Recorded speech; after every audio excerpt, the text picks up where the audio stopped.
కూర్చుని కూల్గా ఆలోచిస్తే సమాధానం దొరకని సమస్య అంటూ ఈ లోకల్లో ఉండదు. ధైర్యంగా ఉండు. వెళ్ళొస్తాం సార్. అలాగేనమ్మా.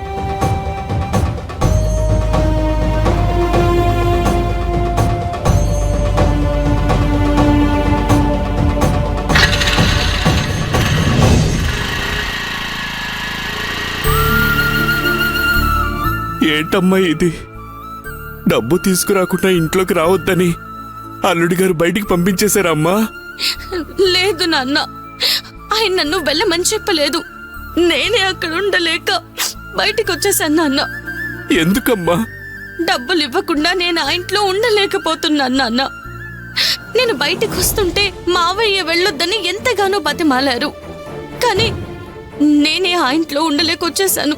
మరి నేరుగా మన ఇంటికి రావచ్చు కదమ్మా. మరి నీకు ఈ నాన్న గుర్తుకు రాలేదా? కన్నీళ్లతో గడప తొక్కి మిమ్మల్ని బాధ పెట్టడం ఇష్టం లేకే నేను రాలేదు నాన్న. అలానే నా కూతురు అనాథలా ఇలా రోడ్డు పక్కన కూర్చొనుంటే నేను చూసి ఆనందపడతానమ్మా. లేదు నాన్న, ప్రియ వాళ్ళ ఇంటికి వెళ్దామని బయలుదేరాను. దారిలో గుడి కనపడేసరికి నా బాధ దేవుడికి చెప్పుకుందామని ఆగాను నాన్న. నువ్వేం దిగులు పడకమ్మా. నీకు కొండంత అంటగా ఈ నానున్నాడమ్మా. నానున్నాడు. నన్ను క్షమించు నాన్న. అమ్మా, నువ్వు క్షమించమని అడగడం ఏంటమ్మా?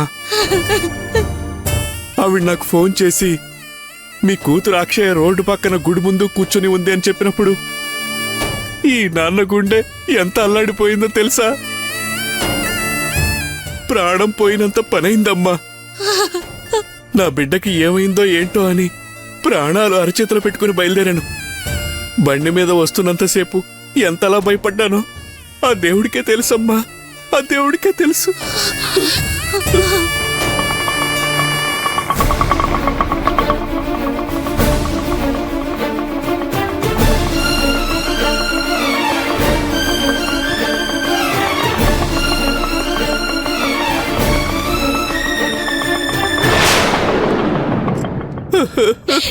ఏడోకండి నాన్న.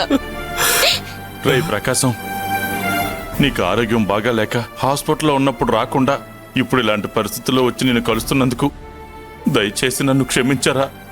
నన్ను క్షమించు. ఒరే సత్యం, ఏంట్రా ఇది? రే, అక్షయ్ని ఈ టైంలో బయటికి రాకుండా అడ్డుకోవాల్సింది.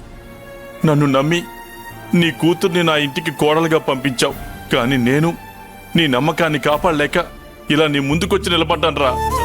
ఒరే సత్యం, బాధపడకరా. నా బిడ్డ అంత వివరంగా చెప్పింది. మన చేతుల్లో ఏముంది చెప్పు?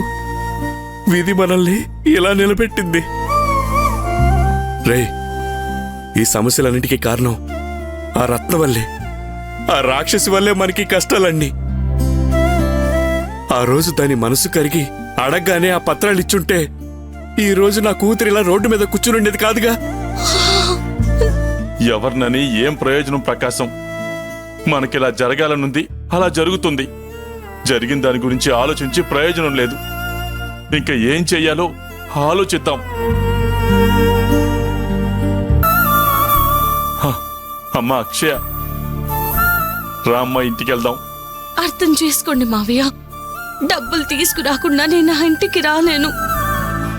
అది కాదమ్మా. సత్యం, అక్షయ్ చెప్పిందే కరెక్ట్.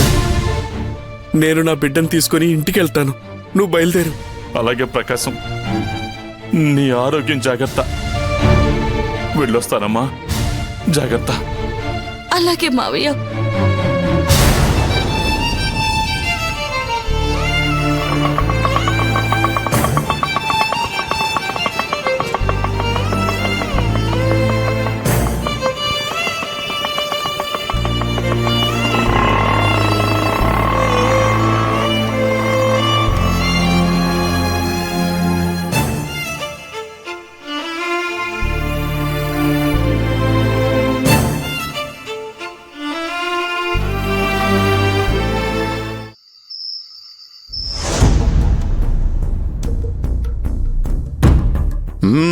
కుబేరా, ఎలా ఉన్నావు?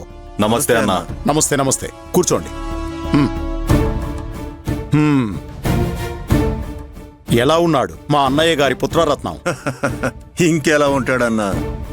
టెన్షన్తో ఏం చేయాలో తెలియక జుట్టు పీక్కుంటున్నాడు.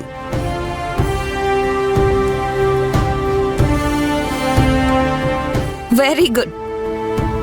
మీ నెక్స్ట్ మూవ్ ఏంటి? రేపు సాయంత్రం 5 నా డబ్బు నా చేతిలో పెట్టకపోతే అందరి ముందు వాడి పరువు గంగలో కలిపేస్తాను.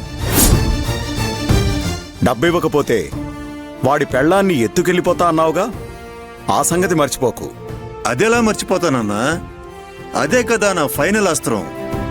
దుర్మార్గులారా, మీరసలు మనుషులేనా? కొంచెం కూడా మనస్సాక్షి లేకుండా మాట్లాడుతున్నారు కదరా. దేవా, ఒక పక్క ఇతను ఆ రాజాకి మనీ ప్రెషర్ ఇస్తూనే ఉంటాడు, నువ్వు ఆ అక్షయని వాళ్ళ నాన్నని కంటిన్యూగా వాచ్ చేస్తూనే ఉండు. అలాగే అమ్మా. వాళ్ళకి ఎక్కడా ఒక్క రూపాయి కూడా దక్కడానికి వీల్లేదు. వాళ్ళెవరిని అడిగినా ఏదో ఒక కారణం చెప్పి బయటికి గెంటేయాలి కానీ ఏ ఒక్కరూ డబ్బు ఇవ్వడానికి వీల్లేదు. అదంతా నువ్వే చూసుకోవాలి. కళ్ళు గంతలు కట్టి అడవిలో వదిలేస్తే ఎలా ఉంటుందో వాళ్ళ అనుభవంలో తెలుసుకోవాలి. జాగ్రత్త.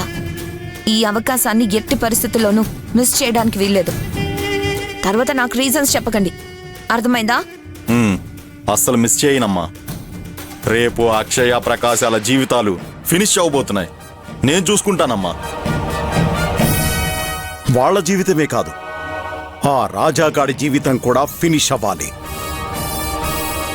వాడి వల్ల నేను చాలా నష్టపోయాను. ఆ అక్షయ వల్ల నా కూతురు చాలా అవమానాలు పడింది. అందుకే చెప్తున్నా, రేపటితో వాళ్ళ అంతం చూడాలి. నువ్వేం టెన్షన్ పడకన్నా. ఆల్రెడీ ఆ రాజా అక్షయలిద్దరూ నిద్రాహారాలు మాని రోడ్లు పట్టుకుని తిరుగుతున్నారు. మీరు హాయిగా రెస్ట్ తీసుకోండి. రేపీ పాటికల్లా వాళ్ళ ఏడుపులు మీ చెవులో 1000 వేణుపుల్లా మోగుతాయి చూడండి. మీరనుకున్నట్టే జరుగుతుందన్న, అంతే. సరే, మీరు ఇక బయలుదేరండి.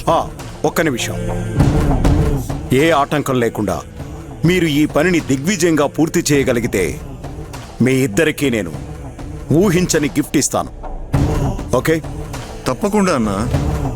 మీరు ప్రశాంతంగా ఉండండి, అంతా మేము చూసుకుంటాంగా. వెళ్ళొస్తామన్నా. వెళ్ళొస్తామన్నా. మంచిది.